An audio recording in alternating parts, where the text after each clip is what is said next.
Good morning, children. I'm going to show you how to draw a giraffe today. And I'm going to hold my page up here while I draw so that you can see how we look at the shape.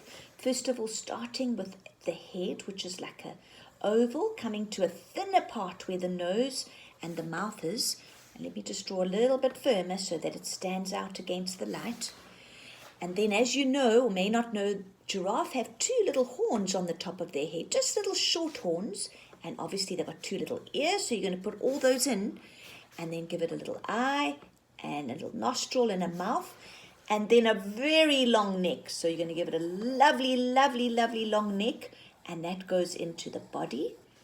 And then, as you know, giraffe are very tall, so you can give them some nice tall legs with a bit of a knee on each one. There we go. And another lovely long leg with a hoof there, and then at the back, two more legs, one in the front here, and then another one just behind it. You can have the other leg coming through, and then a tail, and the tail seems to have like a lovely sort of fluffy part at the end of it. But boys, as you know, giraffe actually have lovely sort of shapes. They're sort of different sizes and they're not all the same, and though they make a lovely, lovely pattern, so you're going to put some of those shapes onto your giraffe. They don't seem to go all the way down the leg, so you can have them sort of going just to about the knee and maybe getting a little bit smaller, maybe some on the face when you get up to the top. And I'm going to use oil pastels today, so I've got like a mustardy color for the main part, what we call the negative space, the space around all those lovely shapes. And then I've got some browns that I'm going to use. There's one thing that I have left out, and that is there's almost like a little mane, like just a short mane that goes across the back of the neck of the giraffe. And we're going to color that in a dark brown as well. So I'm just going to put my paper down because it's just easier to focus on coloring in, and I'm going to put that brown mane in, and maybe just the tips of the little horns can be that darker brown, lovely chocolatey dark brown. And then I'm going to do the medium-sized brown for all the lovely spots. They're not round, they're sort of interesting shapes, and they make that giraffe very much look like that lovely pattern that it has on its body, and going down the legs, getting a little bit smaller as we go down. So there we go, boys. I've done all those lovely patches, and now I'm going to color in what we call the negative spaces, the spaces in between that, and I'm going to use like a lovely yellow, what we call a yellow ochre color, this lovely sort of mustard color. I might even decide to use a slightly lighter one as well and just vary it from one to the other. It's up to you. And if you don't have any pastels at home, you could do this with pencil crayon or Cokies, whatever you have to use. So just have fun coloring in your lovely giraffe. And you might even find that you would maybe even like to bring in a bit of this sort of peachy color. It's up to you.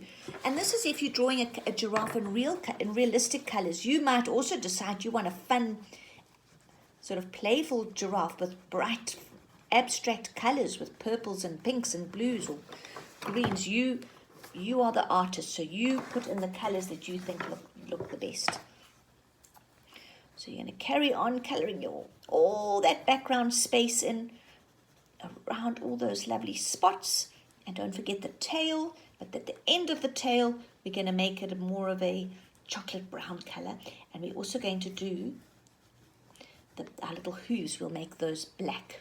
Okay, so boys, where I've got one leg overlapping another leg, just to show you there, I might even just use my lighter mustard color just to go behind the other leg so that you can see that they are not just one big fat leg. And then here's my black, and I'm going to use the black for their little hooves at the bottom here, and nice deep dark brown over here for the end of the tail. And then let's also just put the color in the face, and maybe I'll make the eye black so it stands out. go, and I think we'll just keep, maybe the ears can be a little bit of brown with the mustard. And let's make those eyes black, nose and a mouth, and there is our beautiful giraffe. Let's just finish him off right up there. But I think we need to do a background, so I've got some watercolor paint.